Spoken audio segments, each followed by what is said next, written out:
आज हम बात करेंगे पारिस्थितिकी के बारे में, इकोलॉजी के बारे में, इकोलॉजी के जो चैप्टर हैं उनके बारे में। तो सबसे पहला आज बात करते हैं इकोलॉजी। जो शब्द है, इकोलॉजी शब्द है वो रिटर ने दिया था। इकोलॉजी शब्द किसने दिया था? रिटर ने दिया था। तथा इस शब्द की जो पूर्ण व्याख्या है वो अर्नेस्ट हैकल ने की थी।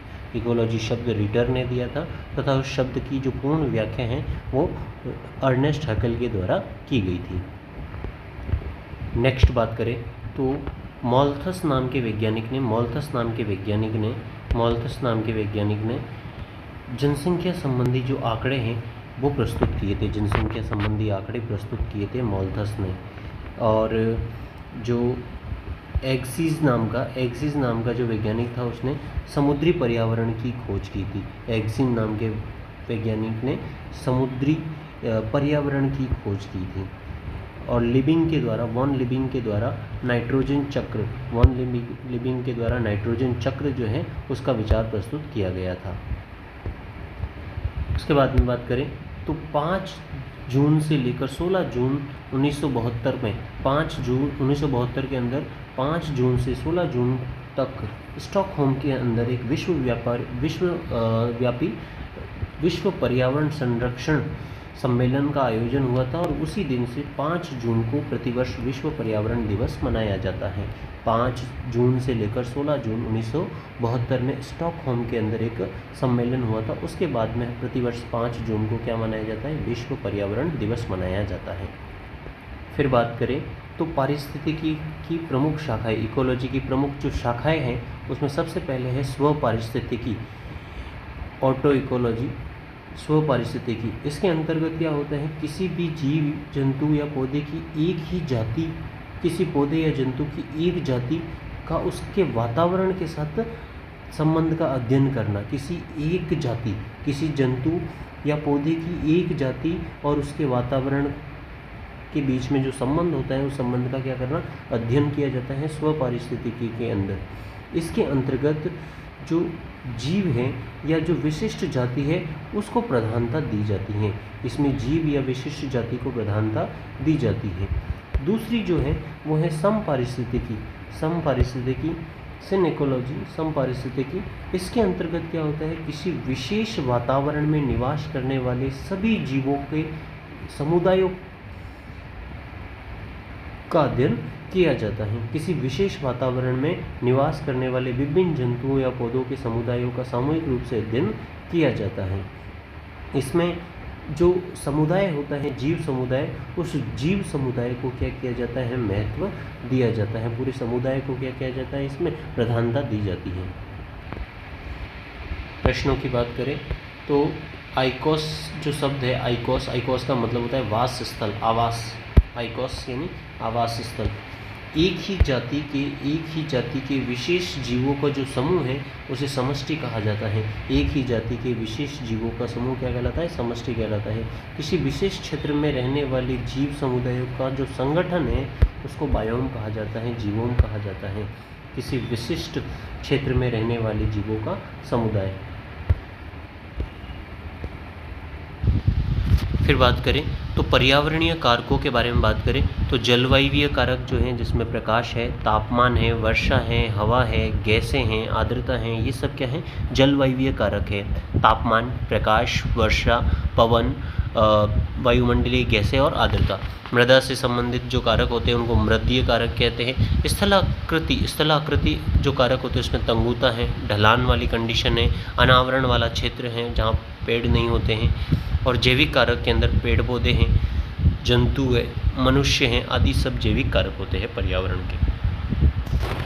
नेक्स्ट बात करें तो जो प्रकाश संश्लेषण की जो क्रिया है वो 400 नैनोमीटर से लेकर 700 नैनोमीटर तक लगभग वो फोटो रेडिएशन होती हैं। प्रकाश संश्लेषी वर्णक जो लाइट ग्रहण करते हैं, PAR, उसको PAR कहा जाता है। उस रेंज में सबसे ज़्यादा प्रकाश संश्लेषण होता है। दृश्य प्रकाश होता है, उसमें 7 रंग बनते हैं जिसमें प्रकाश संश्लेषण की जो दर है वो अधिकतम दर जो है वो नीले रंग में और लाल रंग के अंदर प्रकाश संश्लेषण की दर जो है वो अधिकतम होती है। लेकिन हरे रंग के अंदर प्रकाश संश्लेषण की दर जो है वो बिल्कुल भी शून्य होती है। हरे रंग में प्रकाश संश्लेषण की दर क्या होती है? शून्य। लाल और नीले रंग के अंदर प्रकाश संश्लेषण की दर क्या होती है? अधिकतम होती है। लाल रंग प्रकाश में लाल रंग में कार्बोहाइड्रेट का एकत्रण होता है। जब लाल रंग आता है तो प्रकाश संश्लेषण के दौरान लाल रंग का जो प्रकाश आता है तो उसमें कार्बोहाइड्रेट का क्या होता है, एकत्रण होता है, जबकि नीले रंग के अंदर प्रोटीन का संश्लेषण अधिक मात्रा में होता है। प्रकाश संश्लेषण के दौरान जब लाल रंग का प्रकाश मिलता है तो कार्बोहाइड्रेट का संश्लेषण होता है, और नीले रंग का प्रकाश मिलता है तो प्रोटीन का संश्लेषण होता है, प्रोटीन का संश्लेषण होता है। पराबैंगनी जो किरणें होती हैं वो यद्यपि पौधों के लिए क्या होती है, हानिकारक, लेकिन जो एंथोसाइनिन वर्णक के निर्माण में ये क्या होती है, सहायक होती है। पराबैंगनी किरणें जो होती है वो कौन सा वर्णक बनाने में सहायक होती है, एंथोसाइनिन नामक वर्णक बनाने में सहायक होती है। जो नील लोहित जो सल्फर बैक्टीरिया होते हैं, नील लोहित जो सल्फर बैक्टीरिया होते हैं, पर्पल सल्फर जो बैक्टीरिया होते हैं, वो प्रकाश संश्लेषण के लिए अवरक्त और पराबैंगनी विकिरणों का उपयोग करते हैं। अवरक्त और पराबैंगनी विकिरणों का उपयोग कौन से जीवों के द्वारा किया जाता है प्रकाश संश्लेषण के दौरान, तो वो है purple sulphur bacteria. Purple sulphur bacteria जो है वो अवरक्त और पराबैंगनी किरणों का उपयोग करते हैं प्रकाश संश्लेषण के लिए। प्रकाश मापी जो होता है, जो प्रकाश की तीव्रता को मापता है, उस यंत्र को लक्स मापी के नाम से जाना जाता है, और प्रकाश की जो इकाई होती है, लक्स मापी की जो इकाई होती है वो लक्स कहलाती है। दीप्तिकालिता के बारे में सर्वप्रथम गार्डनर और एलॉर्ड ने बताया था। गार्डनर और एलॉर्ड ने दीप्तिकालिता के बारे में सर्वप्रथम बताया था। समुद्र से पहाड़ की ओर जाने पर ऊंचाई बढ़ती है, और ऊंचाई बढ़ने से तापमान धीरे धीरे क्या होता जाता है, कम होता जाता है।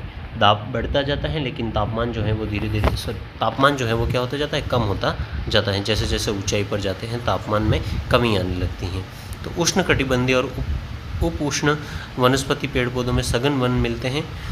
उपोष्ण जो कटिबंधीय क्षेत्र हैं वहाँ सघन वन मिलते हैं, और इस क्षेत्र में शंकुधारी जो पेड़ है वो बहुत ज़्यादा मात्रा में मिलते हैं।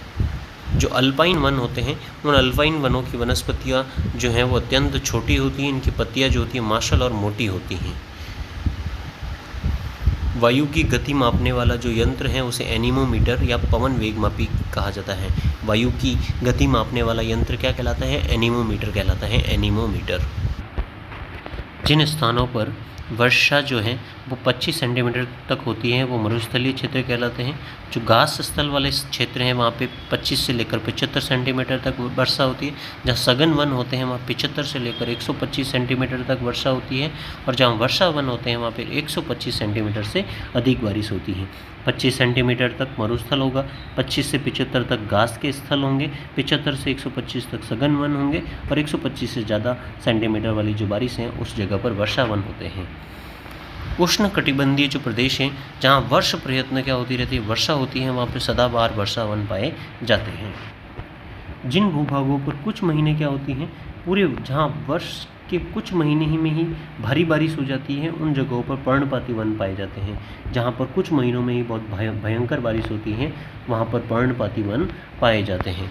शीत ऋतु में अधिक वर्षा होती है और गर्मी के मौसम में कम वर्षा होती है, वहाँ पर दृढ़पर्णी वन होते हैं। कौन से वन होते हैं, दृढ़पर्णी वन होते हैं। जहाँ पे सर्दियों में ज़्यादा बारिश हो और गर्मियों में क्या हो, कम बारिश होती हो, उन स्थानों पर दृढ़पर्णी वन पाए जाते हैं। और जिन भूभागों में गर्मी के अंदर अधिक वर्षा और सर्दी के अंदर कम वर्षा होती है वहाँ पे घास के मैदान पाए जाते हैं, घास स्थल पाए जाते हैं। और जहाँ पे दोनों ऋतुओं में कम वर्षा होती है वहाँ पर मरुस्थलीय वन पाए जाते हैं। मृदा के अंदर जो जल पाया जाता है उसको मृदा जल कहा जाता है। मृदा जल 3 प्रकार का होता है, एक तो गुरुत्वाकर्षण जल, एक होता है केशिका जल, और एक होता है आर्द्रता जल। गुरुत्वाकर्षण जल, केशिका जल और आर्द्रता जल, ये 3 प्रकार के जो जल हैं वो मृदा जल होते हैं। इनमें से मृदा में पाए जाने वाले विभिन्न प्रकार के जलों में से केवल जो केशिका जो जल होता है वही पौधों के उपयोग में आता है।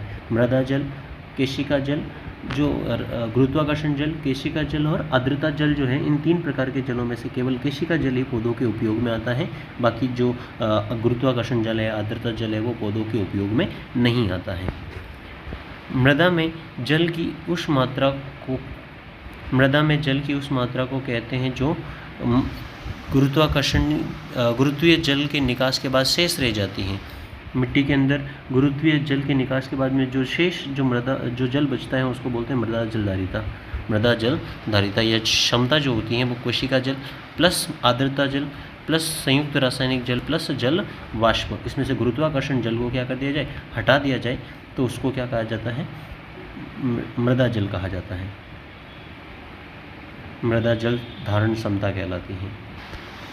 अर्थात आर्द्रता जल और केशिका जल का जो योग है उसे मृदा जल धारण क्षमता कहते हैं, जल धारण क्षमता कहते हैं।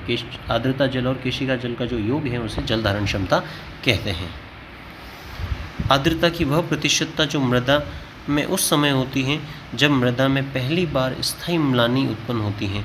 स्थायी जो परमानेंट वेल्टिंग जब स्टार्ट होती है तो उस समय जो आर्द्रता की जो प्रतिशत मात्रा होती है उसे म्लानी गुणांक के नाम से जाना जाता है। म्लानी गुणांक, आर्द्रता की मात्रा।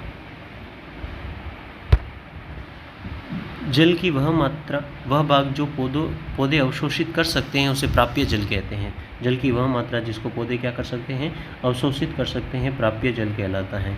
और ये सामान्यतः कौन सा जल होता है, केशिका जल होता है। सामान्यतः कौन सा जल होता है, केशिका जल, जिसको पौधे क्या कर सकते हैं, ग्रहण कर सकते हैं। और जो पौधे ग्रहण नहीं कर सकते उस जल को क्या कहा जाता है, अप्राप्य जल कहा जाता है। मृदा में जल की कुल मात्रा को हेलॉर्ड के नाम से जाना जाता है। होलार्ड, मृदा के अंदर उपस्थित जल की कुल मात्रा को क्या कहा जाता है, होलार्ड कहा जाता है। पौधों के लिए जो उपलब्ध जल है उस जल को क्रेसॉर्ड कहा जाता है। और जो अंश पौधों द्वारा अवशोषित नहीं हो जाता है उसे इकॉर्ड कहते हैं। तो जो पौधों को प्राप्त हो रहा है प्राप्य जल क्रेसॉर्ड कहलाता है, जो पौधों को प्राप्त नहीं होता है अप्राप्य जल इकॉर्ड कहलाता है। और क्रेसॉर्ड और इकॉर्ड का जो योग है उसे होलार्ड कहा जाता है। मृदा में कुल जल की मात्रा को होलार्ड कहा जाता है। मृदा में जल की अधिकता जो है उसे जल आक्रांति कहा जाता है, जिससे जड़ों में ऑक्सीजन की क्या हो जाती है, कमी, और कार्बन डाइऑक्साइड की मात्रा बढ़ जाती है, जिससे पौधों को नुकसान होता है। जल की अधिकता से ऑक्सीजन की कमी हो जाती है और कार्बन डाइऑक्साइड की मात्रा बढ़ जाती है मिट्टी के अंदर। और इस प्रकार की जो भूमि होती है उस भूमि को शुष्क भूमि कहा जाता है, शुष्क, ड्राई कहा जाता है। अब बात करते हैं कुछ धनात्मक अन्योन्य क्रियाओं के बारे में, जिसमें दोनों जीवों या एक जीव को क्या होता है, लाभ होता है। सहोपकारिता, प्राक सहयोगिता और सहभोजिता। सहोपकारिता, प्राक सहयोगिता और सहभोजिता, जिसमें दोनों जीवों को क्या होता है, लाभ होता है, या किसी एक जीव को जरूर लाभ होता है। सहोपकारिता में क्या होता है, दोनों जीव एक दोनों को लाभ पहुँचता है और ये एक बाध्यकारी संबंध होता है। सहोपकारिता में क्या होता है, दोनों जीवों को लाभ होता है और ये एक बाध्यकारी क्या होता है, संबंध होता है। जैसे लाइकेन है, माइकोराइजा है, ये एक बाध्यकारी संबंध होता है, लाइकेन और माइकोराइजा। इसमें जो माइकोराइजा होता है उसमें उच्च श्रेणी के जो पादप होते हैं उन पादपों की मूल और कवक के बीच में एक सहचारी संबंध बनता है। कवक भाग जो है वो क्या करता है, जल और खनिज लवणों का अवशोषण करता है। कवक भाग जो है वो जल और खनिज लवणों का अवशोषण करता है और पौधे को उपलब्ध कराता है।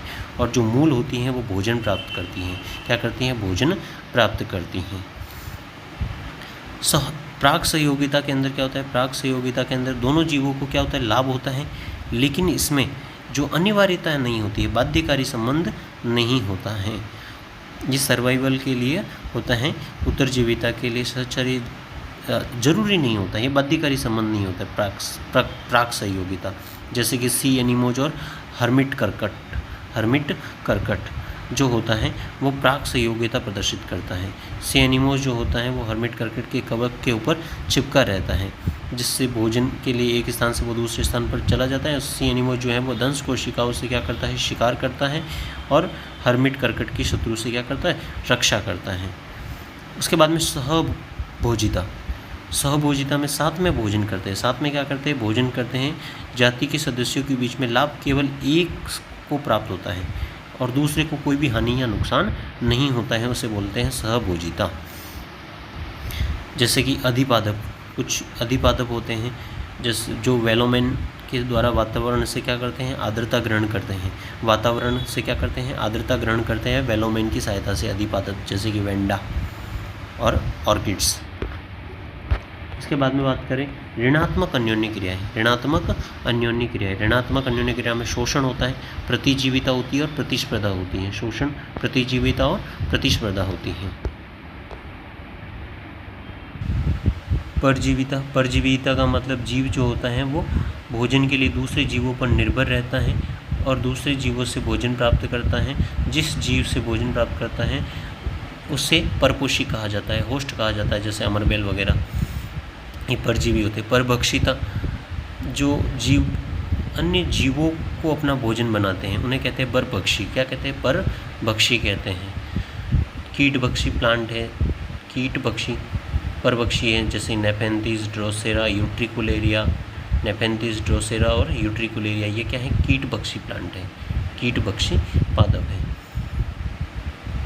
प्रतिजीविता, प्रतिजीविता में क्या होता है? इसमें जीव द्वारा कुछ रासायनिक पदार्थों का स्त्रवण किया जाता है जिससे दूसरे जीव की वृद्धि पूर्ण या आंशिक रूप से क्या हो जाती है? अवरुद्ध हो जाती है या उसकी क्या हो जाती है? मृत्यु हो जाती है, उसे कहते हैं प्रतिजीविता।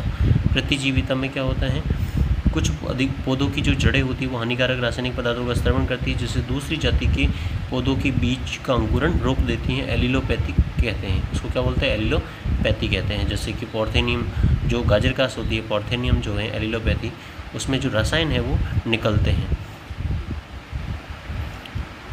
यूकेलिप्टस जैसे पौधों के द्वारा, लेंटाना यूकेलिप्टस, इसके द्वारा क्या प्रदर्शित की जाती है? प्रतिजीविता, रासायनिक पदार्थों का स्त्रावण किया जाता है।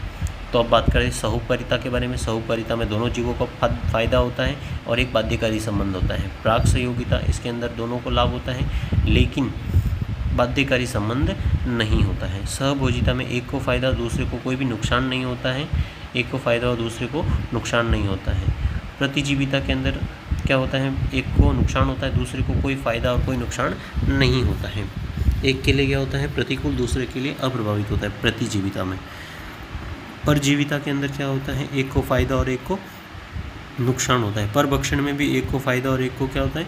नुकसान होता है। प्रतियोगिता के अंदर क्या होता है? दोनों को नुकसान होता है। स्पर्धा के अंदर दोनों को क्या होता है? नुकसान होता है। जो पारितंत्र होता है वो पारिस्थितिकी का मूल प्रक्रियात्मक इकाई होती है। पारितंत्र क्या होता है? पारिस्थितिकी का मूल क्रियात्मक इकाई होती है। इकोसिस्टम जो शब्द हैं वो टेंसले ने दिया था। इकोसिस्टम शब्द किसने दिया था? टेंसले ने दिया था। ये वातावरण के जैविक और अजैविक कारकों के बीच में समाकलन करता है और एक पारिस्थितिकी तंत्र बनाता है। टेंसले के अनुसार वातावरण के जैविक और अजैविक कारकों के समाकलन से क्या बनता है? इकोसिस्टम बनता है। टेंसले ने शब्द दिया था। इकोसिस्टम शब्द किसने दिया था? टेंसले ने शब्द दिया था ये।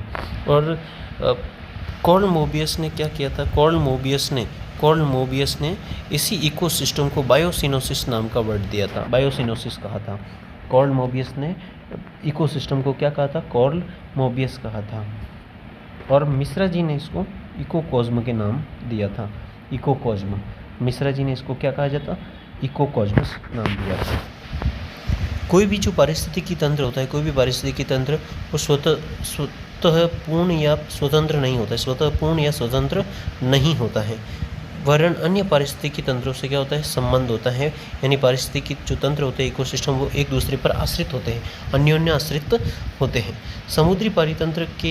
समुद्री पारितंत्र समीपस्थ स्थलीय पारितंत्र पर खनिज पदार्थों के लिए निर्भर रहते हैं और स्थलीय पारितंत्र जो होते हैं वो समुद्र पर जल की नियमित आपूर्ति के लिए क्या होते हैं? आश्रित रहते हैं। यानी कोई भी पारितंत्र एक दूसरे से स्वतंत्र नहीं होता है, वे सब एक दूसरे पर क्या रहते हैं? निर्भर रहते हैं।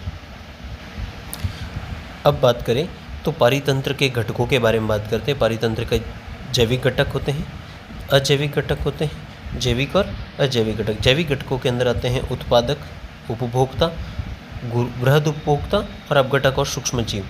जैविक घटक में क्या आते हैं? उत्पादक आते हैं, उपभोक्ता आते हैं और अपघटक आते हैं। उपभोक्ता में दो प्रकार के होते हैं, एक तो बृहद उपभोक्ता और एक होते हैं सूक्ष्म उपभोक्ता। बृहद उपभोक्ता और सूक्ष्म उपभोक्ता। सूक्ष्म उपभोक्ता के अंदर क्या आते हैं? अपघटक आते हैं। और अजैविक घटक के अंदर कार्बनिक, अकार्बनिक पदार्थ और वायुमंडलीय जैविक कारक होते हैं। वायुमंडलीय, अवायुमंडलीय या जैविक कारक होते हैं। कार्बनिक और अकार्बनिक और जैविक कारक होते हैं, जलवायवीय कारक होते हैं। जो पर्यावरण के जो पारितंत्र की जो ये संरचनात्मक घटक होते हैं वे अवियोज्य होते हैं। क्या होते हैं? नॉन सेपरेबल होते हैं। उनको सेपरेट नहीं किया जाता, अलग नहीं किया जा सकता। पारितंत्र के घटकों को अलग नहीं किया जा सकता, वे अवियोज्य होते हैं। लिंडेमान नाम के वैज्ञानिक ने पोषक गति की अवधारणा प्रस्तुत की थी। ट्रॉफिक काइनेटिक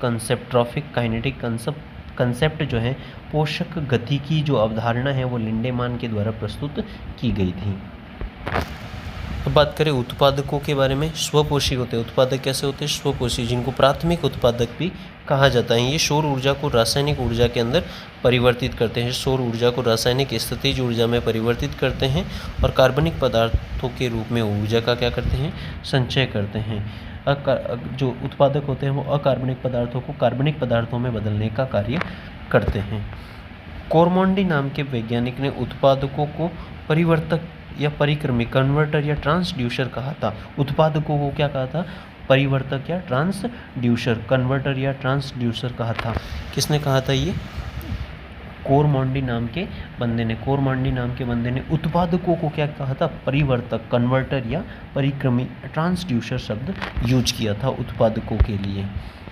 उसके बाद में बात करें उपभोक्ता। उपभोक्ता जो होते हैं वो दो प्रकार के होते हैं।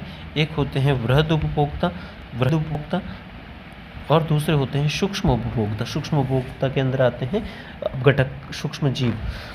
तो वृहद जो उपभोक्ता होते हैं वो क्या करते हैं? जटिल कार्बनिक पदार्थों को सरल कार्बनिक पदार्थों में परिवर्तित करने का कार्य करते हैं।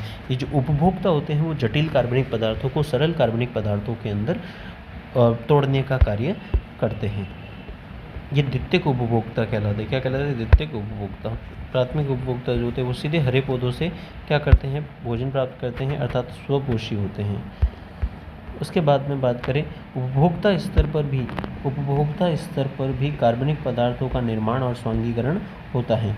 उपभोक्ता स्तर पर भी क्या होता है? कार्बनिक पदार्थों का निर्माण और उनका स्वांगीकरण होता है। पाचन क्रिया के द्वारा पौधे जो होते हैं वो कार्बनिक पदार्थों को सरल कार्बनिक पदार्थों के अंदर बदल देते हैं। ये द्वितीयक उत्पादक कहलाते हैं। उत्पादकों को द्वितीयक उत्पादक कहा जाता है और उपभोक्ताओं को प्राथमिक उत्पादक कहा जाता है। उत्पादकों को प्राथमिक उत्पादक और उपभोक्ताओं को द्वितीयक उत्पादक कहा जाता है। फिर बात करते हैं सूक्ष्म उपभोक्ता, जिन्हें अपघटक कहा जाता है। सूक्ष्म उपभोक्ता या अपघटक जिन्हें कहा जाता है। ठीक क्या होते हैं? कार्बनिक पदार्थों को क्या करते हैं? वियोजित करते हैं। कार्बनिक पदार्थों को वियोजित करते हैं। ये सूक्ष्म जीव अपने पाचक एंजाइमों के द्वारा उत्पादक को या उपभोक्ताओं के मृत शरीरों को जटिल कार्बनिक पदार्थों को सरल कार्बनिक पदार्थों के अंदर बदल देते हैं, अकार्बनिक पदार्थ में बदल देते हैं। उत्पादक क्या होते हैं? ये क्या होते हैं? अपघटक जीव होते हैं। पाचक एंजाइम की सहायता से ही क्या करते हैं? कार्बनिक पदार्थों को अकार्बनिक पदार्थों के अंदर बदल देते हैं। इन्हें ट्रांसफॉर्मर कहा जाता है, रूपांतरक कहा जाता है। क्या कहा जाता है? रूपांतरक या ट्रांसफॉर्मर्स कहा जाता है, रूपांतरक कहा जाता है सूक्ष्म जीवों को, अपघटकों को। अपघटक जो होते हैं वो रूपांतरण का कार्य करते हैं और इस प्रक्रिया के द्वारा सूक्ष्म जीव जो हैं वो अवशोषण द्वारा अपना भोजन प्राप्त करते हैं। सूक्ष्म जीव जो है वो अवशोषण के द्वारा अपना भोजन प्राप्त करते हैं। जो लघु उपभोक्ता होते हैं, जो सूक्ष्म जीव होते हैं, वो पारिस्थितिकी तंत्र के अस्तित्व के लिए अपरिहार्य होते हैं, वेरी वेरी ज़रूरी होते हैं, इम्पॉर्टेंट होते हैं सूक्ष्म जीव। अब बात करते हैं कुछ दो महत्वपूर्ण परिभाषाओं के बारे में। एक तो होती है स्टैंडिंग स्टेट और दूसरी होती है खड़ी फसल, स्टैंडिंग कॉर्प। तो स्थिर अवस्था जो होती है, स्थित जो अवस्था होती है, इसमें क्या होता है? किसी पारिस्थितिकी तंत्र के अंदर एक नियत समय के अंदर उपस्थित अजैव पदार्थों की जो मात्रा है उसे स्टैंडिंग स्टेट कहा जाता है। किसी पारितंत्र में एक नियत समय पर उपस्थित अजैव पदार्थ की जो मात्रा है उसे स्टैंडिंग स्टेट कहा जाता है। जबकि जो उस समय पर जो जीवित पदार्थ की जो मात्रा होती है, जैविक पदार्थों की जो मात्रा होती है, जो कार्बनिक पदार्थों की जो मात्रा होती है, उसे खड़ी फसल या स्थित सस्या या स्टैंडिंग कॉर्प के नाम से जाना जाता है। स्टैंडिंग कॉर्प के नाम से जाना जाता है। इसे इकाई क्षेत्र में उपस्थित जीवों की संख्या या जैव भार द्वारा प्रदर्शित किया जाता है। स्टैंडिंग स्टेट जो होती हैं या स्टैंडिंग कॉर्प जो होती हैं उसको क्या किया जाता है? इकाई क्षेत्र में उपस्थित जीवों की संख्या या जैव भार के द्वारा प्रदर्शित किया जाता है। नेक्स्ट बात करते हैं पारिस्थितिकी स्तूप या इकोलॉजिकल पिरामिड्स के बारे में। पारिस्थितिकी स्तूप या इकोलॉजिकल पिरामिड के बारे में बात करते हैं। तो ये जो पारिस्थितिकी स्तूप की जो संकल्पना है वो सर्वप्रथम चार्ल्स एल्टन के द्वारा ये जो पिरामिड की जो पारिस्थितिकी जो पिरामिड है उनकी अवधारणा प्रस्तुत की गई थी। एल्टन के पिरामिड कहे गए थे। तो जीव संख्या के पिरामिड, सबसे पहले बात करते हैं जीव संख्या के पिरामिड। तो इस स्तूप के आधार में जो प्राथमिक उत्पादकों को रखा जाता है, प्राथमिक उत्पादकों को रखा जाता है। और इनके जो होते हैं पिरामिड वो सीधे होते हैं। खेत हैं, तालाब हैं, तालाब और खेत में जीव संख्या का जो पिरामिड प्राप्त होता है वो कैसा होता है, सीधा होता है, सीधा प्राप्त होता है। जैसे कि एक घास के मैदान के अंदर पेड़ पौधे जो होते हैं उनकी संख्या क्या होती है, बहुत ज़्यादा होती है। फिर खरगोश की संख्या थोड़ी कम होती है, फिर लोमड़ी की संख्या और कम होती है, और शेर की संख्या और कम होती जाती है। तो जीव संख्या के जो पिरामिड होते हैं वो घास के मैदान के अंदर हैं, तालाब के अंदर हैं, वो क्या बनते जाते हैं, क्या बनते हैं, सीधे बनते हैं, सीधे प्राप्त होते हैं। जबकि जो परजीवी खाद्य श्रृंखला में पारिस्थितिकी जो स्तूप होते हैं वो उल्टे होते हैं। जो परजीवी जो खाद्य श्रृंखला होती है, परजीवी जो खाद्य श्रृंखला है उसमें जो क्योंकि एक वृक्ष या जो जीव जो हैं वो अनेक परजीवियों की वृद्धि के लिए पर्याप्त होता है। इनमें जो परजीवी जो खाद्य श्रृंखला होती है, परजीवी खाद्य श्रृंखला, उसके अंदर जो जीव संख्या का जो पिरामिड है वो क्या होता है, उल्टा होता है। परजीवी खाद्य श्रृंखला के अंदर बात करें तो जैसे एक पेड़ है, एक पेड़ के ऊपर बहुत सारे क्या होंगे, बगुले होंगे या पक्षी होंगे, और उन पक्षियों के ऊपर बहुत सारे क्या होंगे, छोटे छोटे परजीवी जीव होते हैं। तो परजीवियों की संख्या जो होती है वो क्या होती है, ज़्यादा होती हैं।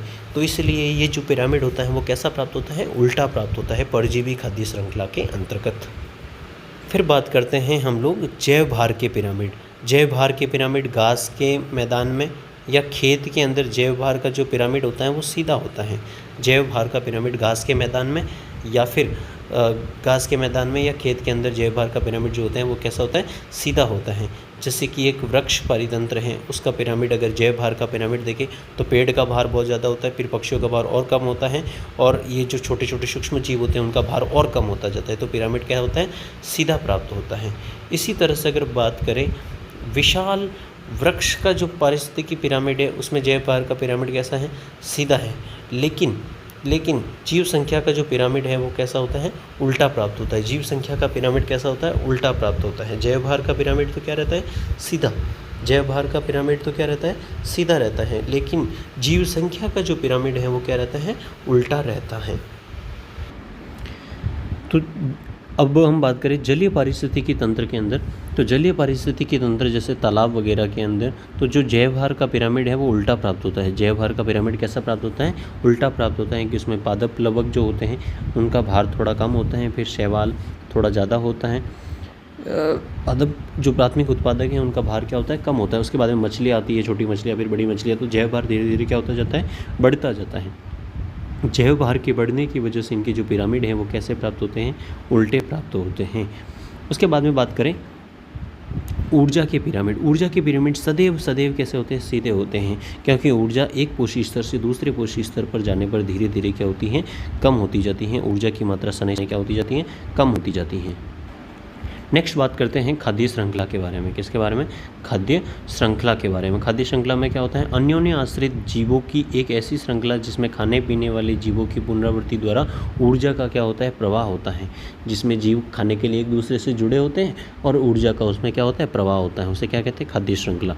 प्रकृति में सामान्यतः एक खाद्य श्रृंखला 5 से 6 कड़ियाँ तक होती हैं, उसके बाद में वो ज़्यादा नहीं होती हैं, जीव नहीं होती, क्योंकि खाद्य श्रृंखला में एक पोषी स्तर से दूसरे पोषी स्तर पर जाने पर 90% जो ऊर्जा है वो ऊष्मा के रूप में व्यय हो जाती है।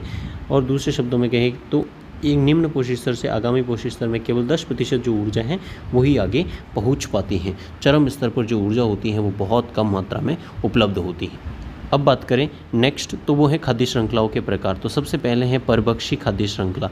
परभक्षी खाद्य श्रृंखला में हरे पौधों से आरंभ होकर मांसाहारी जीवों पर समाप्त होती हैं। छोटे जीवों से कहाँ जाती हैं, बड़े जीवों की ओर। परभक्षी जो श्रृंखला होती है छोटे जीवों से कहाँ जाती हैं, बड़े जीवों की ओर जाती हैं। दूसरी होती है परजीवी खाद्य श्रृंखला। ये बड़े जीवों से शुरू होती हैं और छोटे जीवों पर समाप्त होती हैं, उसे कहते हैं परजीवी खाद्य श्रृंखला। जैसे पौधे की जड़ें हैं, नेमेटोड्स हैं, जीवाणु हैं, इस तरह से बड़े जीवों से शुरू होकर छोटे जीवों पर समाप्त होती हैं। ये बड़े शाकाहारी जीवों से शुरू होती हैं और फिर छोटे जीवों परजीवियों पर समाप्त होती हैं, इसलिए परजीवी खाद्य श्रृंखला कहलाती हैं। तीसरी होती हैं अपरद या मृतोपजीवी खाद्य श्रृंखला। अपरद या मृतोपजीवी खाद्य श्रृंखला, ये जो खाद्य श्रृंखला है वो अपरद या सूक्ष्म जीवों से प्रारंभ होती है। आहार श्रृंखला जो है मृत सड़े गले कार्बनिक पदार्थ से प्रारंभ होती हैं, मृदा में स्थित अपरभक्षी जीवों से होकर ये जो हैं वो जीवों तक जाती हैं। तो मृत सूक्ष्म जीवों से प्रारंभ होती हैं, कचरे से प्रारंभ होती हैं मृतोपजीवी जो खाद्य श्रृंखला है। किसी भी पारितंत्र के अंदर, किसी भी पारितंत्र में खाद्य जो जाल होता है उतना ही जटिल और विशाल होगा। पारिस्थितिकी तंत्र की स्थिरता उतनी ही ज़्यादा और संतुलन भी उतना ही ज़्यादा होगा। जितनी ज़्यादा खाद्य श्रृंखलाएँ होगी किसी पारितंत्र के अंदर, जितना ज़्यादा खाद्य जाल विशाल होगा उतना ही वो पारितंत्र क्या होगा, स्थिर होगा, स्थिरता होगी, इसमें संतुलन होगा। क्योंकि उपभोक्ता के लिए कई प्रकार के जीव उपयोग के लिए उपलब्ध रहेंगे, उपभोक्ताओं के लिए कई प्रकार के जीव जो है वो उपलब्ध रहते हैं। किसी भी कारणवश नष्ट हो जाने पर खाद्य जाल का स्थायित्व पर कोई विशेष प्रभाव नहीं पड़ता है, क्योंकि जीवों को वैकल्पिक जो व्यवस्था है वो उपलब्ध होती हैं। जिससे जीव के स्थान की पूर्ति किसी अन्य जीव के द्वारा हो जाती हैं। किसी जीव के स्थान की जो पूर्ति है वो किसी अन्य जीव के द्वारा हो जाती हैं। ऊर्जा का प्रवाह इन वैकल्पिक परिपथों से होने लगता है। ऊर्जा का जो प्रवाह है वो इन वैकल्पिक परिपथों से होने लगता है। इस प्रकार की जो खाद्य व्यवस्था जो है वो खाद्य श्रृंखलाओं में नहीं होती है। खाद्य जाल समुदाय के जीवों में बहुदिशीय संबंधों को प्रकट करता है। खाद्य जाल जो होता है वो जीवों के बहुदिशीय संबंधों को प्रकट करता है। खाद्य जाल में ऊर्जा का प्रवाह जो होता है वो सदैव एक ही दिशा के अंदर होता है।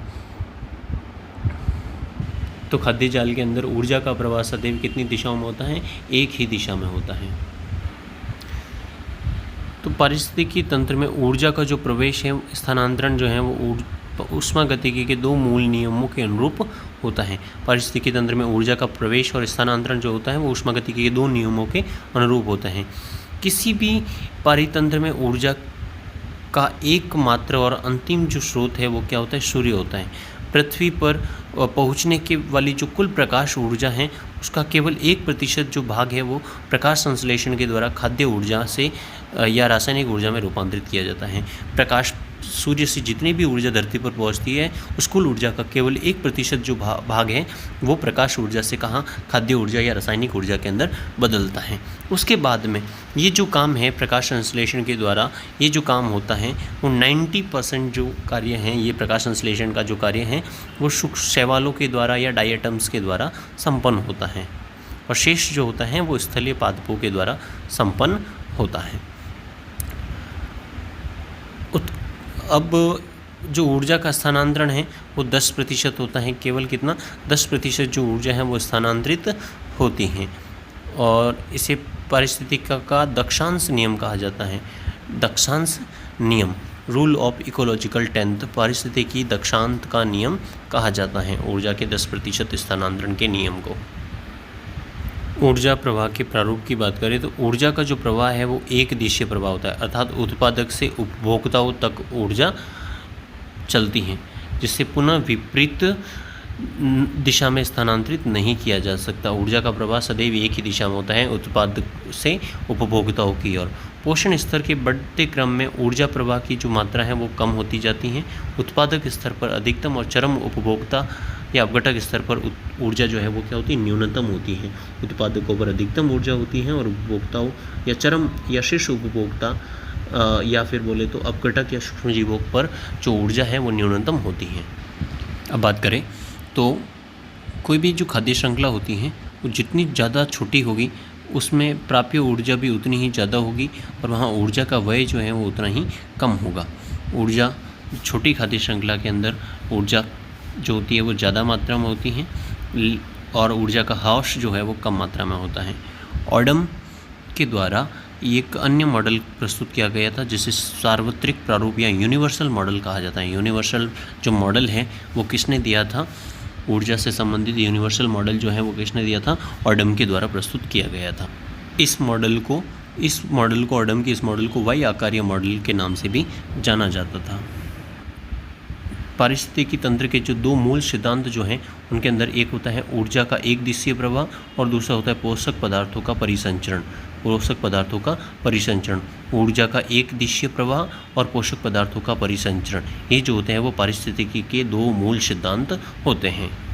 अब बात करते हैं भूमंडलीय चक्रों के बारे में। तो गैसीय चक्र और स्थलीय चक्र या अवसादी चक्र। गैसीय चक्रों के अंदर carbon, nitrogen, oxygen, carbon, nitrogen, oxygen, ये जो चक्र होते हैं वो गैसीय चक्र होते हैं। और अवसादी या स्थलीय चक्रों के अंदर आते हैं फास्फोरस, कैल्शियम, फास्फोरस चक्र हैं, कैल्शियम चक्र हैं, ये सब आते हैं। एक इम्पॉर्टेंट पॉइंट है कि कुछ प्रकाश संश्लेषी जो जीवाणु होते हैं वो हरे और बैंगनी सल्फर जीवाणु जो होते हैं, कुछ प्रकाश संश्लेषी जीवाणु जैसे कि हरे और बैंगनी सल्फर जीवाणु जो होते हैं या ग्रीन पर्पल जो सल्फर बैक्टीरिया होते हैं, वो प्रकाश संश्लेषण के लिए H2S गैस का उपयोग करते हैं। वो जल का उपयोग न करके H2S गैस का उपयोग करते हैं और वो सल्फर मुक्त करते हैं, ऑक्सीजन मुक्त न कर सल्फर मुक्त करते हैं। जो इकोसिस्टम जो शब्द है वो टेंसले ने दिया था। इकोसिस्टम शब्द किसने दिया था? टेंसले ने दिया था। कोले नाम के बंदे ने पारिस्थितिकी मंडल शब्द दिया था। पारिस्थितिकी मंडल शब्द दिया था कोले नाम के बंदे ने। उपभोक्ता स्तर पर कार्बनिक पदार्थों का स्वांगीकरण जो है वो द्वितीयक उपभोक्ता करते हैं। कौन से? द्वितीयक उपभोक्ता स्वांगीकरण करते हैं। जो पोषक स्तर का जो निर्माण है वो खाद्य श्रृंखला से जुड़े हुए जीव जो हैं वो करते हैं। पारिस्थितिकी जो घास के जो पिरामिड होते हैं, पारिस्थितिकी जो तंत्र होता है, ऊर्जा के स्तूप जो होते हैं वो सदैव सीधे होते हैं। ऊर्जा के स्तूप सदैव सीधे होते हैं। ऊर्जा प्रवाह के वैकल्पिक पथ खाद्य जाल के अंदर पाए जाते हैं। ऊर्जा प्रवाह के वैकल्पिक पथ जो है वो खाद्य जाल के अंदर पाए जाते हैं। नेक्स्ट टॉपिक है अपना पर्यावरण प्रदूषण। पर्यावरण प्रदूषण, तो इसके अंदर हम बात करें तो कुछ प्रदूषक जो होते हैं वो बहुत ही ज़्यादा दीर्घस्थायी होते हैं, अविघटनीय होते हैं, जो ज़्यादा लंबे समय तक जो हैं वो पर्यावरण के अंदर बने रहते हैं। जैसे कि DDT, 2,4-D, BHC, प्लास्टिक वगैरह है, नाभिकीय कचरा है, आर्सेनिक और पारा है। ये सब जो पदार्थ होते हैं वो दीर्घस्थायी प्रदूषक होते हैं, लंबे समय तक पर्यावरण के अंदर टिके रहते हैं। दूसरे होते हैं जैव अपघटनीय या अस्थायी प्रदूषक, जो कि कम समय के लिए जो होते हैं पर्यावरण के अंदर रहते हैं और फिर अपघटित हो जाते हैं। जैसे कि पेड़ पौधे और जंतुओं के जो अवशेष हैं वो अपघटनीय प्रदूषक होते हैं। तीसरे होते प्राथमिक प्रदूषक। प्राथमिक प्रदूषक जो होते हैं जो कि पर्यावरण के अंदर सीधे छोड़े जाते हैं, जैसे कि सल्फर डाइऑक्साइड है, NO2 है, CO2 है, जो गैसें हैं वो प्राथमिक प्रदूषक है जो कि पर्यावरण के अंदर सीधे छोड़े जाते हैं। दूसरे होते हैं द्वितीयक प्रदूषक, जो कि दो प्राथमिक प्रदूषकों के आपस में मिलने से या एक ही प्रदूषक की परस्पर आपस में क्रिया से जो प्रदूषक प्राप्त होते हैं उन्हें द्वितीयक प्रदूषक कहा जाता है, जिसमें पैन पर ऑक्सी एसिटाइल नाइट्रेट आता है, PBN पर ऑक्सी बेंजाइल नाइट्रेट आता है, ओजोन।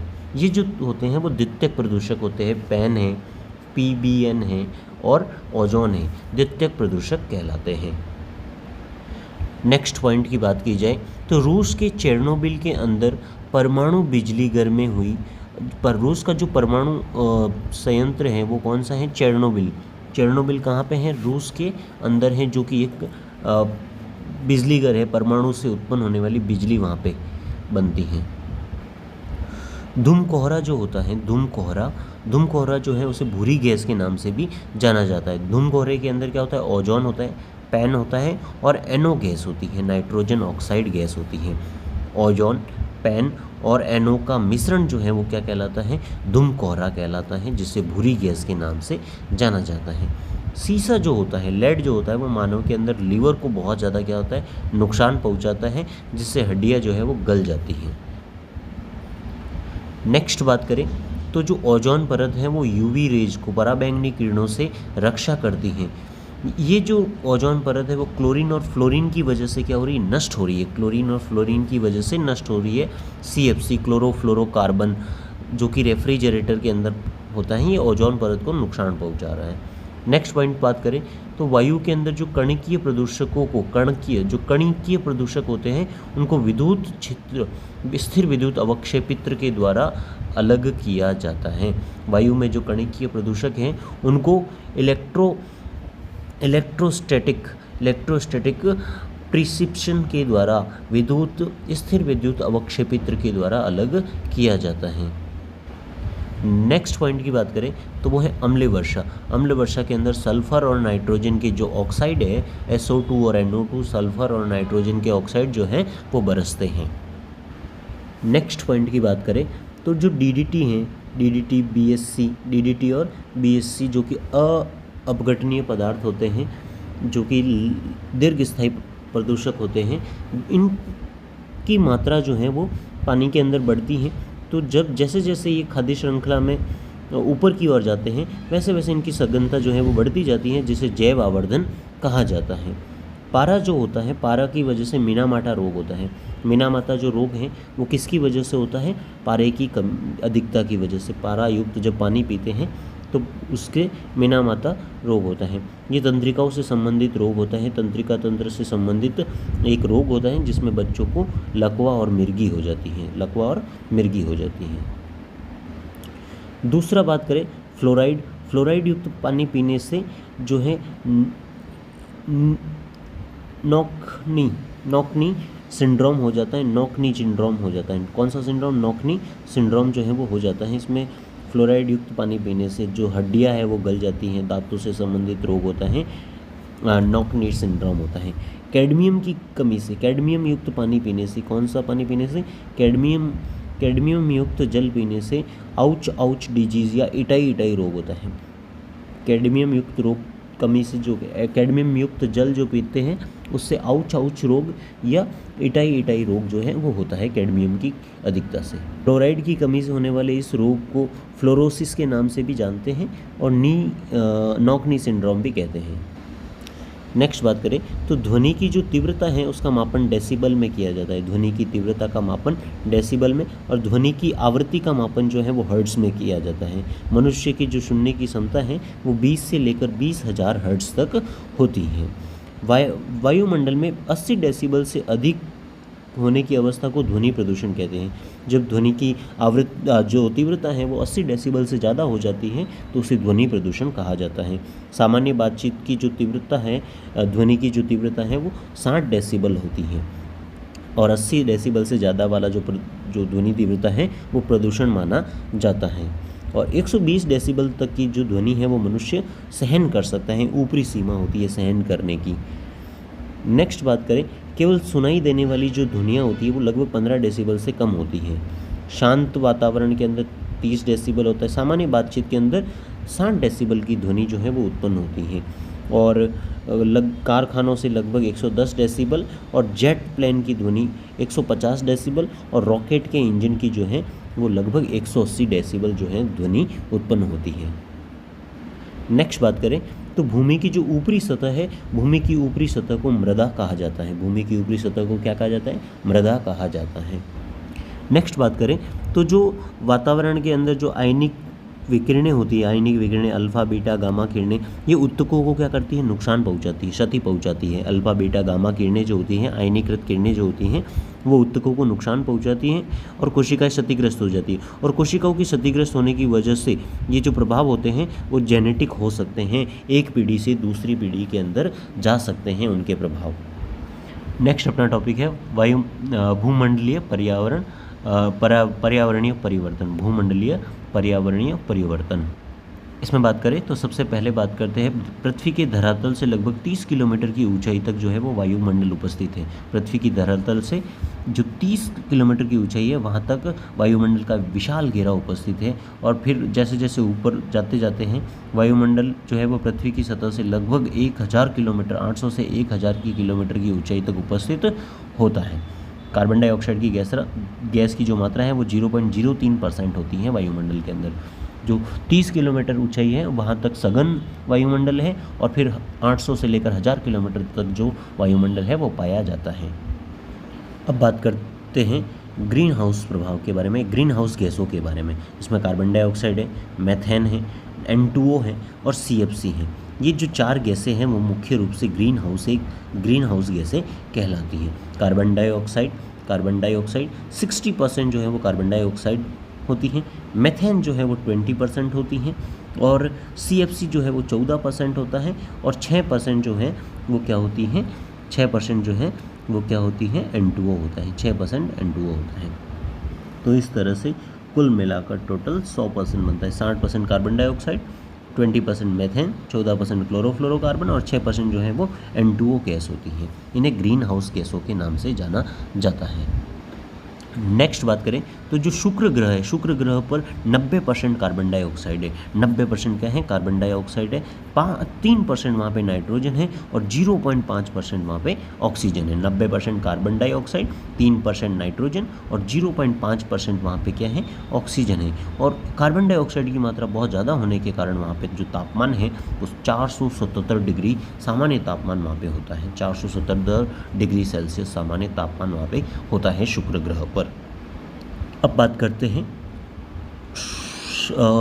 ओजोन होर्स के बारे में। तो उसमें सबसे पहले जितनी ऊंचाई पर हम होते हैं वायु उतनी ही हल्की होती जाती है। वायु पृथ्वी के निकट वाली जो वायु होती है वो भारी होती है, घनी होती है। वायुमंडल की ऊपरी परतों की वजह से दबी होती है।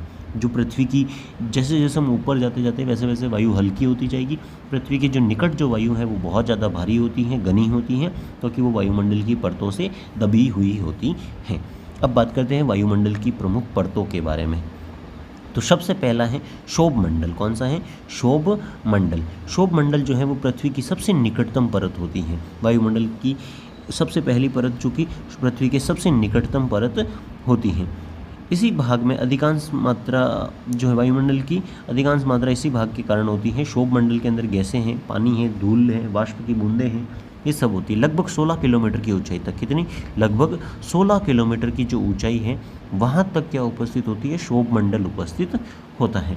इसी क्षोभ मंडल के अंदर मौसम संबंधी जो परिवर्तन हैं वो होते हैं, जैसे कि बादलों का बनना है, बारिश होना है, मौसमी जो हवाएं हैं उनका चलना है, आंधी तूफान आना है। ये सब कौन से मंडल के अंदर? क्षोभ मंडल के अंदर होते हैं। बादलों का बनना, वर्षा का होना, मौसम संबंधी जो परिवर्तन है, आंधी तूफान आना, ये सब जो है वो क्षोभ मंडल के अंदर होते हैं। उसके बाद में क्षोभ मंडल को समताप मंडल से पृथक करने वाले क्षेत्र को क्षोभ सीमा कहा जाता है। क्षोभ मंडल के बाद में आता है समताप मंडल, और इन दोनों के बीच में क्या आता है? क्षोभ सीमा आती है, जिसके अंदर दोनों मंडलों के लक्षण पाए जाते हैं, समताप मंडल के भी और क्षोभ मंडल की। क्षोभ सीमा कहते हैं जिसको, क्या कहते हैं? क्षोभ सीमा कहते हैं। उसके बाद में दूसरा जो मंडल है समताप मंडल। समताप मंडल जो है वो लगभग 18 से लेकर 32 किलोमीटर की ऊंचाई तक रहता है। कहाँ तक रहता है?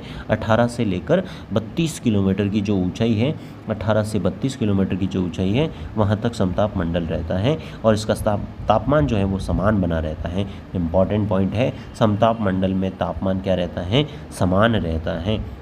इसका कारण ये है कि गर्मी का जितनी विकिरण जहाँ होती है उतना ही अवशोषण होता है। गर्मी का जितना विकिरण होता है उतना ही क्या हो जाता है? अवशोषण होता है। यहाँ पे गैसें हल्की होती हैं, बादल नहीं बनते हैं, यहाँ पे बादल नहीं बनते हैं, आंधी तूफान भी इस परत में नहीं आते हैं समताप मंडल के अंदर।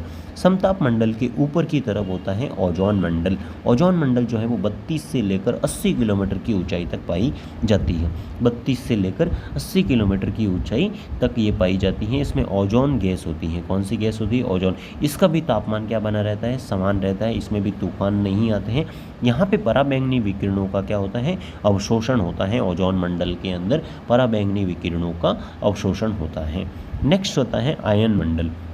आयन मंडल ये जो है वो 80 से लेकर 640 किलोमीटर की ऊंचाई तक होता है। इसमें आवेश युक्त कण पाए जाते हैं। इसमें क्या पाए जाते हैं? आवेश युक्त कण पाए जाते हैं आयन मंडल के अंदर। और यहाँ पे चुंबकीय क्रियाएं होती हैं। कौन सी क्रियाएं होती हैं? चुंबकीय क्रियाएं। आवेश युक्त कण और चुंबकीय क्रियाएं जो हैं वो आयन मंडल के अंदर होती हैं। चमक और प्रकाश उत्पन्न होता है। यहाँ पे क्या उत्पन्न होता है? चमक और प्रकाश उत्पन्न होता है आयन मंडल के अंदर। फिर आता है बहिर्मंडल। 640 किलोमीटर से ऊपर का जो मंडल है जहाँ पे अत्यधिक हल्की हवा होती है वहाँ पर क्या आता है? बहिर्मंडल। बहिर्मंडल ये 5 जो है वो वायुमंडल की प्रमुख परतें होती हैं। सबसे नीचे होती हैं क्षोभ मंडल, उसके बाद समताप मंडल, उसके बाद में ओजोन मंडल, ओजोन मंडल के बाद में आयन मंडल, और आयन मंडल के बाद में बहिर्मंडल। अब बात करते हैं ओजोन परत की विशेषताएं। ओजोन जो परत है, ओजोन मंडल जो है वो 32 से लेकर 80 किलोमीटर के बीच में होता है। परंतु ध्रुवों पर समुद्र तल पर 80 से लेकर 32 से लेकर 80 किलोमीटर है, लेकिन ध्रुवों पर ओजोन परत की ऊंचाई कितनी होती है? केवल और केवल 8 किलोमीटर। ओजोन परत की ऊंचाई कितनी होती है? केवल और केवल 8 किलोमीटर जो है वो ध्रुवों पर ओजोन परत की ऊंचाई होती है। यहाँ पे ये क्या करता है? यूवी रेज और कॉस्मिक किरणों को अवशोषित करता है और वातावरण में आने से रोकता है। यूवी किरणें और कॉस्मिक किरणों को अवशोषित करता है। अब बात करते हैं ओजोन परत बनती कैसे हैं। नॉर्मल जो ऑक्सीजन है वो टूटती हैं और उससे क्या बनती हैं, O3 बनती हैं यूवी रेज की उपस्थिति में। सिडनी में चैपमैन नाम के बंदे ने ओजोन वातावरण में ओजोन के निर्माण और विघटन की पहली रासायनिक सिद्धांत प्रस्तुत किया था। चैपमैन ने ओजोन के निर्माण और विघटन का जो रासायनिक समीकरण है या रासायनिक जो सिद्धांत है, प्रकाश रासायनिक सिद्धांत, वो चैपमैन के द्वारा दिया गया था। किसके द्वारा? चैपमैन के द्वारा दिया गया था। नेक्स्ट पॉइंट बात करें तो 1987 के अंदर अंटार्कटिका के अंदर ओजोन परत के अंदर एक छिद्र देखा गया जिसे ओजोन छिद्र कहा जाता है। ओजोन इतनी कम हो गई थी उसमें एक छिद्र हो गया था। 1987 में अंटार्कटिका के ऊपर ये छिद्र देखा गया था। ओजोन छिद्र का जो आकार है वो सितंबर से अक्टूबर के दौरान बढ़ता जाता है। सितंबर से अक्टूबर के दौरान बढ़ता है। नेक्स्ट पॉइंट है ओजोन परत के ह्रास का प्रमुख कारण क्लोरोफ्लोरोकार्बन। कौन है? क्लोरोफ्लोरोकार्बन। क्लोरोफ्लोरोकार्बन का पहला संश्लेषण जो है वो अमेरिकी वैज्ञानिक थॉमस मिजले के द्वारा किया गया था। थॉमस मिजले ने क्लोरोफ्लोरोकार्बन का पहला संश्लेषण किया था।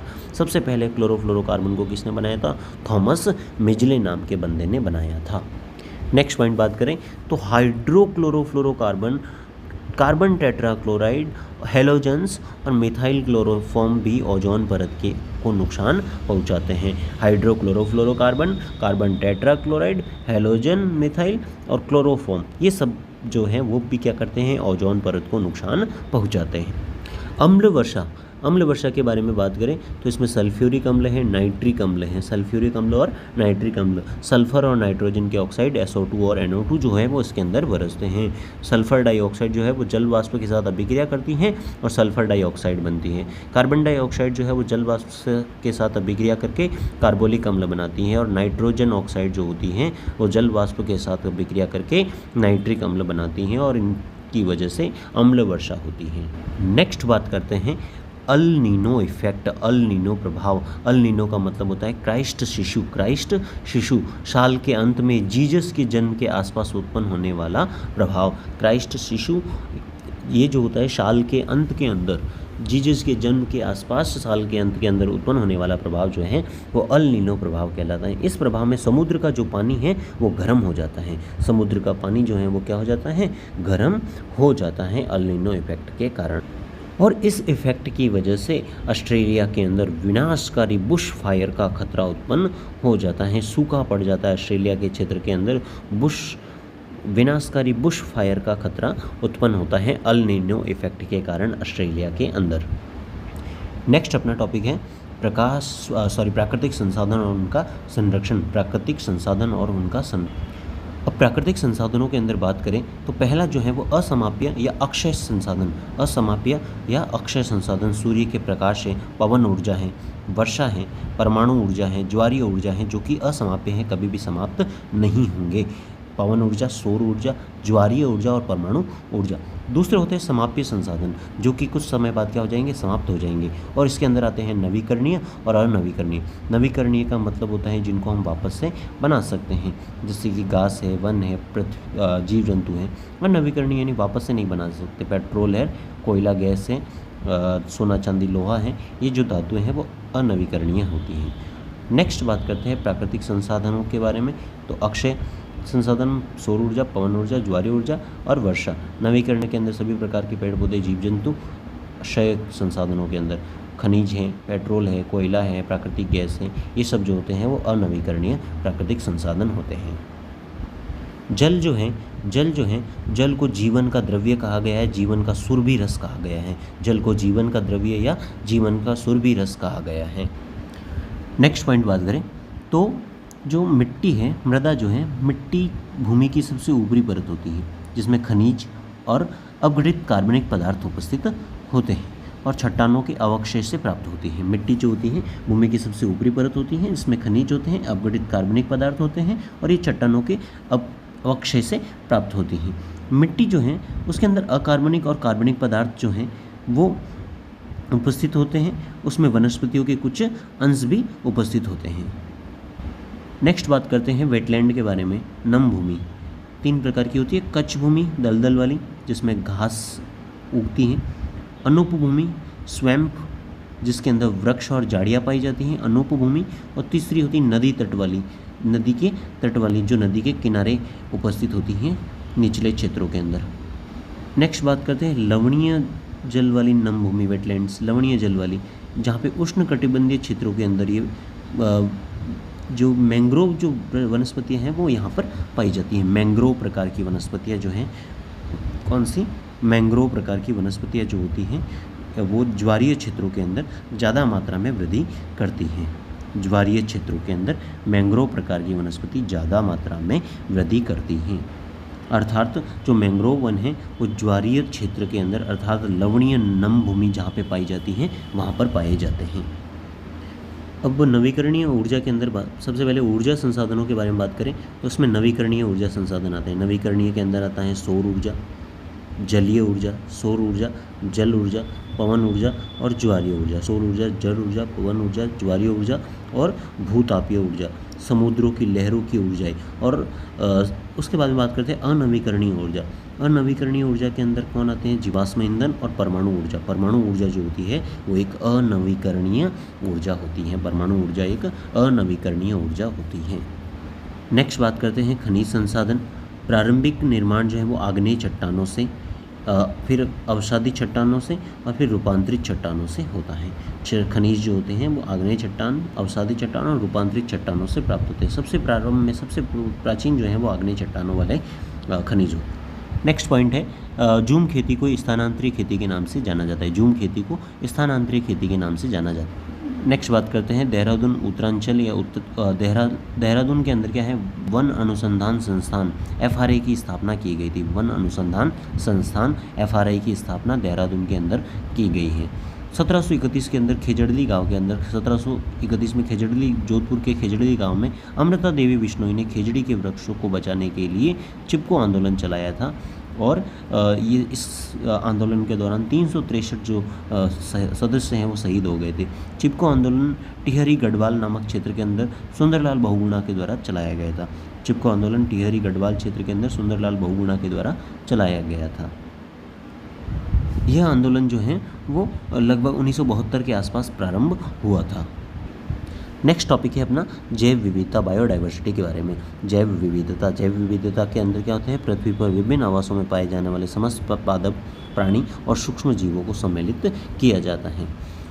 जैव विविधता जो बायोडाइवर्सिटी जो शब्द है वो रोजेन के द्वारा दिया गया था। बायोडाइवर्सिटी, जैव विविधता जो शब्द हैं वो रोजेन के द्वारा दिया गया था। इंडिया के अंदर जो बायोडाइवर्सिटी के लिए जो प्रमुख जो हॉटस्पॉट जो साइट्स हैं, हॉटस्पॉट है जो तप्त स्थल है, उसके अंदर आता है पूर्वी घाट, पूर्वी हिमालय, पश्चिमी घाट और अंडमान और लक्षद्वीप वाले जो समूह हैं वो जो हैं वो हिमालय प्रचुर मात्रा में क्या पाई जाती हैं, जहाँ पे जैव विविधता पाई जाती हैं। और इसमें पूर्वी हिमालय और पश्चिमी घाट जो हैं वो भारत के स्थलीय हॉटस्पॉट है। स्थलीय हॉटस्पॉट पूर्वी हिमालय और पश्चिमी घाट ये जो होते हैं वो जलीय हॉटस्पॉट हैं। और लक्षद्वीप और अंडमान जो होता है वो जल के अंदर पाए जाते हैं और ये स्थलीय हॉटस्पॉट होते हैं। पृथ्वी पर जीवन की उत्पत्ति लगभग 3.5 अरब वर्ष पूर्व हुई थी। पृथ्वी पर जीवन की उत्पत्ति कब हुई थी? 3.5 अरब वर्ष पूर्व हुई थी।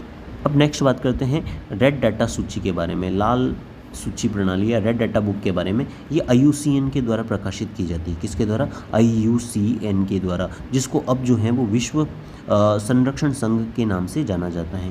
पहले इसका नाम IUCN international union of conservation of nature and natural resources इसका पहले नाम होता था। अब इसका नाम बदलकर विश्व संरक्षण संघ कर दिया गया है। WCU कर दिया गया है। 1963 के बाद में इसे रेड डाटा बुक के नाम से जाना जाता है। इसके अंतर्गत कई सारे जीवों की श्रेणियां आती हैं, जिसमें पहला आता है विलुप्त, जो कि जिसका अंतिम सदस्य जो है वो समाप्त हो चुका है, अब किसी के जीवित रहने की कोई भी शंका नहीं है। दूसरा होता है वन्य रूप से विलुप्त, जिनके सभी सदस्य किसी न किसी निश्चित आवास से पूर्ण रूप से समाप्त हो चुके हैं। जाति के सभी सदस्य जो होते हैं वो समाप्त हो चुके हैं निश्चित आवास से। गंभीर रूप से संकटग्रस्त, जिसके सभी सदस्य जो हैं वो किसी उच्च जोखिम की वजह से संकट में हैं, समाप्त होने की कगार पर हैं। दूसरे होते हैं संकटग्रस्त जाति के सदस्य जोखिम की वजह से भविष्य के अंदर वो विलुप्त होने की कगार पर हैं, भविष्य के अंदर विलुप्त हो सकते हैं। उसके बाद में है नाजुक जाति, जो आने वाले समय में क्या हो सकती है, समाप्ति की ओर जा सकती हैं। नाजुक कम जोखिम वाले जो जीव होते हैं वो भी समाप्त होने की तरफ जा सकते हैं। अपूर्ण आंकड़े, जिनके लुप्त होने के बारे में अपूर्ण आंकड़े हैं, मूल्यांकित नहीं है, जिनकी लुप्त होने के बारे में कोई भी आंकड़े उपस्थित नहीं हैं। ऐसी कई सारी जो जातियाँ हैं वो इसके अंतर्गत आती हैं। IUCN के द्वारा रेड डाटा बुक प्रकाशित की जाती है, जिसका प्रथम संस्करण 1963 के अंदर प्रकाशित किया गया था। अब बात करें तो नॉर्मन मेयर्स के द्वारा हॉटस्पॉट चिन्हित किए गए थे, जिसमें जैव विविधता जातियों की बहुतायत मात्रा में मिलती है, जहाँ विशेष क्षेत्रीय जातियों की अधिकता होती है, जहाँ पे जीव अपने अस्तित्व को लेकर निरंतर बढ़ता संकट जहाँ पे विद्यमान होता है, वहाँ पे हॉटस्पॉट जो हैं वो खोजे गए थे। लगभग 34 हॉटस्पॉट पूरे विश्व के अंदर हैं। उसमें से भारत के अंदर 2 हॉटस्पॉट है, पश्चिमी घाट और पूर्वी हिमालय। पश्चिमी घाट और पूर्वी हिमालय हॉटस्पॉट की जो संकल्पना है वो नॉर्मन मेयर्स के द्वारा ये जो है वो संकल्पना दी गई थी। अब बात करते हैं जैव विविधता का संरक्षण, स्वस्थानीय संरक्षण और बहिस्थानीय संरक्षण। स्वस्थानीय संरक्षण का मतलब होता है खुद के प्राकृतिक आवास के अंदर जीवों को संरक्षित करना, जैसे कि जैव मंडल आरक्षित क्षेत्र हो गया, राष्ट्रीय उद्यान हो गए, वन्य जीव अभ्यारण्य हो गए, जिसमें टाइगर रिजर्व आते हैं। टाइगर रिजर्व विशेष जाति के जीवों के लिए टाइगर रिजर्व है, वेटलैंड्स हैं, मैंग्रोव वन्स हैं, मूंगा चट्टानें हैं, जहाँ पे स्वस्थानीय संरक्षण होता है। टाइगर रिजर्व के अंदर, नम भूमि के अंदर, मैंग्रोव के अंदर, मूंगा चट्टानों के अंदर। बहिस्थानीय संरक्षण में क्या होता है, वनस्पति उद्यान है, जंतुआलय हैं, जीन बैंक है, वहाँ पे क्या होता है, बहिस्थानीय संरक्षण होता है। 1972 के अंदर वन्य जीव संरक्षण अधिनियम, वन्य प्राणी संरक्षण अधिनियम लागू किया गया था 1972 के अंदर। भारत के अंदर कई सारे नेशनल पार्क्स हैं, जिसके अंदर हैं नॉर्थ सिंपल उड़ीसा के अंदर है, केवलादेव राजस्थान भरतपुर के अंदर है, रणथंभौर सवाई माधोपुर राजस्थान के अंदर है, सरिस्का अलवर राजस्थान के अंदर है, desert national park Jaisalmer Rajasthan के अंदर है, कंचनजंगा जो है वो सिक्किम के अंदर है। कंचनजंगा कहाँ पे है, सिक्किम के अंदर है। मुट्टुमलाई जो है वो कहाँ पे है, तमिलनाडु में। मुट्टुमलाई कहाँ है, तमिलनाडु के अंदर। मुट्टुमलाई जो है वो तमिलनाडु के अंदर उपस्थित है। कंचनजंगा सिक्किम के अंदर, मुट्टुमलाई तमिलनाडु के अंदर। जिम कॉर्बेट जो है वो उत्तराखंड के अंदर है। दूधवा उत्तर प्रदेश के अंदर है, दूधवा उत्तर प्रदेश में। फूलों की घाटी जो है वो उत्तराखंड के अंदर है, फूलों की घाटी। सुंदरवन जो है वो पश्चिम बंगाल के अंदर उपस्थित है। नेक्स्ट बात करें, IUCN की जो स्थापना है वो 1948 के अंदर स्विट्जरलैंड के अंदर की गई थी। IUCN की स्थापना 1948 में स्विट्जरलैंड के अंदर हुई थी। भारत सरकार ने टाइगर की संख्या को बढ़ाने के लिए अप्रैल 1973 के अंदर 1 अप्रैल 1973 के अंदर टाइगर की संख्या को बढ़ाने के लिए, किसकी संख्या, टाइगर की संख्या को बढ़ाने के लिए WWF और IUCN के सहयोग से टाइगर प्रोजेक्ट चलाया था। 1 अप्रैल 1973 को भारत सरकार ने WWF और IUCN के सहयोग से टाइगर प्रोजेक्ट चलाया था। कुछ वन्य जीव जो हैं, जैसे कि बाघ का नाम है पैंथेरा टाइग्रिस। बाघ का नाम क्या है, पैंथेरा टाइग्रिस नाम है। दूसरा है जरख जिसे हाइना के नाम से या लकड़बग्गा कहा जाता है। लकड़बग्गा हाइना इसका वैज्ञानिक नाम है। ये जो जरख होती है वो रात्रि में शिकार करता है, जंगल में साफ सफाई का कार्य करता है, जीवों का भक्षण करता है और सबसे डरपोक जीव है। जो लकड़बग्गा हैं, जरख जो है वो सबसे हाइला जो है वो सबसे डरपोक जीव है। चिंकारा को गजेला कहा जाता है। चिंकारा को क्या कहा जाता है, गजेला वैज्ञानिक नाम है चिंकारा का, गजेला। नीलगाय को बोसेलेपस ट्रेगोकैमेलस कहा जाता है। बोसेलेपस ट्रेगोकैमेलस के नाम से रोजड़ा के नाम से जाना जाता है। ये गाय नहीं है बल्कि एंटीलोप प्रजाति का जंतु है रोजड़ा, नीलगाय। बोसेलोफस टेग्रोकैमेलस ये एक शाकाहारी जंतु है। नीलगाय एक शाकाहारी जंतु है।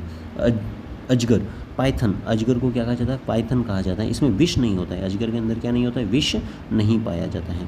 पक्षी जगत के अंदर बात करिए तो घोड़ावन चिरोटिस नाइग्रेसिप्स राजस्थान का राज्य पक्षी है। राजस्थान का क्या है, राज्य पक्षी हैं।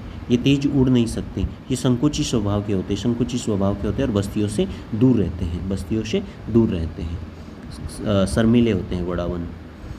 उसके बाद में बात करें वृक्षों में खेजड़ी प्रोसोपिस सिनेरेरिया खेजड़ी, इसे राज्य वृक्ष घोषित किया गया 1983 के अंदर। 31 अक्टूबर 1983 को राज्य वृक्ष किया गया घोषित। इसे जाटी या शमी के नाम से भी जाना जाता है, खेजड़ी जाटी या शमी के नाम से भी जाना जाता है। इसका जो फल है उसको फली को सांगरी कहा जाता है। खेजड़ी के पत्तों को लूम कहा जाता है। खेजड़ी के पत्तों को क्या कहते हैं? लूम कहते हैं। और खेजड़ी के वृक्ष पर लगने वाली फलियों को सांगरी कहा जाता है। खेजड़ी के जो वृक्ष है वो के जो फूल है वो मार्च और अप्रैल के महीने में आते हैं। और इनसे पेटुलिड्रिन नाम का एक पदार्थ प्राप्त होता है। पेटुलिड्रिन नाम का एक खुशबूदार ग्लाइकोसाइड पदार्थ प्राप्त होता है खेजड़ी से। खेजड़ी के फूलों से पेटुलिट्रिन नामक ग्लाइकोसाइड पदार्थ प्राप्त होता है। नेक्स्ट बात करते हैं रोहिडा। रोहिडा का वैज्ञानिक नाम है, राज्य पुष्प जो है उसका वैज्ञानिक नाम है टिकोमेटा अंडलेटा। नेक्स्ट है ढाकिया पलास ब्यूटिया मोनोस्पर्मा के नाम से जाना जाता है। ढाक या पलास, इसे टेंचू के नाम से भी जाना जाता है। देसी बबूल जो है, देसी बबूल को कीकर अकेशिया नीलोतिका के नाम से जाना जाता है। रोज सफ़ेद कीकर, इसे अकेशिया ल्यूकोफोलिया के नाम से जाना जाता है। अकेशिया ल्यूकोफोलिया, सफ़ेद कीकर। नेक्स्ट और लास्ट टॉपिक है वन और वन्य जीवों के नियम। इसमें बात करें तो सबसे पहले बात करते हैं और भारतीय संविधान के अनुच्छेद 48 क के तहत वन्य जीवों पर्यावरण का सुधार किया जाए और वन्य जीवों की सुरक्षा की जाए। पर्यावरण का सुधार किया जाए और वन्य जीवों की सुरक्षा की जाए 48 क के अंदर। 51 क के अंदर क्या है? नागरिकों से अपेक्षा की जाती है कि वे वन, झील, नदी, वन्य जीवों की रक्षा करें और उनके प्रति सहानुभूति रखें। भारतीय वन अधिनियम 1927 के अंदर भारतीय वन अधिनियम लाया गया था। भारतीय वन अधिनियम 1927 के अंतर्गत लाया गया था। वन संरक्षण अधिनियम 1980 के अंदर लाया गया था। वन संरक्षण अधिनियम 1980 के अंदर लाया गया था। राष्ट्रीय वन्य अधिनियम 1988 के अंदर लाया गया था। राष्ट्रीय वन्य अधिनियम 1988 में जो 1980 में जो नियम आया था उसको संशोधित करके 1988 में राष्ट्रीय वन अधिनियम कहा गया था। वन और प्राकृतिक पारिस्थितिकी तंत्र का संरक्षण नियम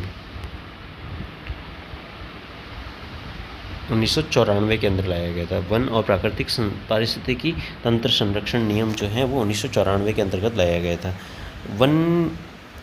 वन्य जीव संरक्षण अधिनियम 1972 के अंतर्गत लाया था। वन्य जीव संरक्षण अधिनियम 1972 में लाया गया था। नेक्स्ट जो लास्ट सवाल है, प्रदूषण संबंधी जो अधिनियम है 1974 में लाया गया था। पहला जो अधिनियम है प्रदूषण से संबंधित 1974 में लाया गया था। Thank you.